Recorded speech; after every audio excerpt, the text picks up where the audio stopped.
अस्सलाम वालेकुम रहमतुल्लाहि व बरकातुहू।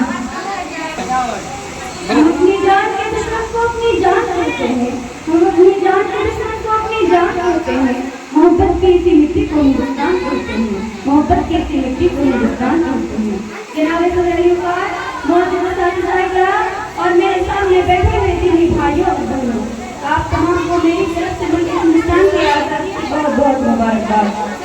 हज़रात, यह वही आज़ादी का दिन है जिसको हासिल करने के लिए हमारे आबा और अजदाद ने बहुत सी मुश्किलात और मसाइल का सामना किया। यह वही आज़ादी का दिन है जिसको हासिल करने के लिए हमारे आबा और अजदाद ने बहुत सी कुर्बानियों को पेश किया। यह वही आज़ादी का दिन है जिसको हासिल करने के लिए महात्मा गांधी ने खुद को भूख से दो चार कर लिया था। यह वही आज़ादी का दिन है जिसको हासिल करने के लिए अशफाकुल्लाह खान ने फांसी के फंदे को चुना, और जब भगत सिंह को फांसी के फंदे को पर चढ़ाया गया था तो उन्होंने अपनी जुबान में इस अल्फाज में कहा था कि अभी जिसका खून न खुला वो खून नहीं पानी है, कि अभी जिसका खून न खुला वो खून नहीं पानी है, जो देश के काम न आए वो बेकार जवानी है। हिंदुस्तान की तारीख बोल रही है कि मुल्क हिंदुस्तान को आजाद कराने में बहुत से लोगों ने अपने रोल अदा किया है।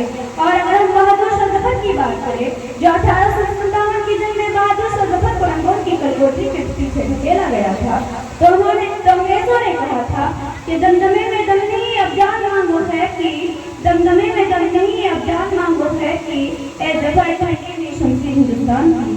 तो जफर ने जवाब दिया था कि अब गज़वा में भूल रहेगी जब तक ईमान की, गज़वा में भूल रहेगी जब तक ईमान की, तब से लंदन तक चलेगी देख हिंदुस्तान की। हिंदुस्तान को आजाद कराने में सिर्फ बुजुर्गों का हाथ नहीं, बल्कि बच्चे बच्चे नौजवान बूढ़ों तक हर एक ने अजीम रोल अदा किया है।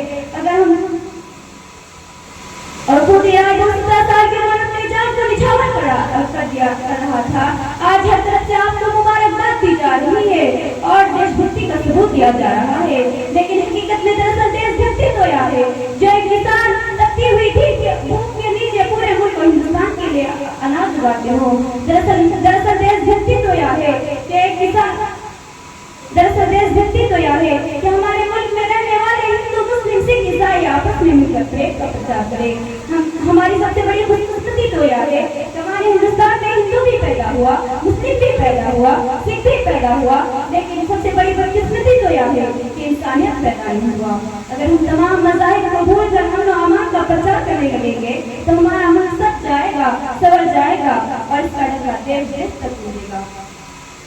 एक दूसरे का हम सभी सम्मान करेंगे, एक दूसरे का हम सभी सम्मान करेंगे, आपस में झगड़ा न कभी हिंदू और मुस्लिम करेंगे।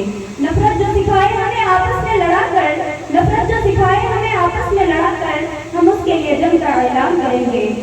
हम अपनी सांसें तेरे नाम करते हैं, हम अपनी सांसें तेरे नाम करते हैं, ए वतन तेरी अज़मत को सलाम करते हैं, ए वतन तेरी अज़मत को सलाम करते हैं। अस्सलामु अलैकुम व रहमतुल्लाहि व बरकातुहू।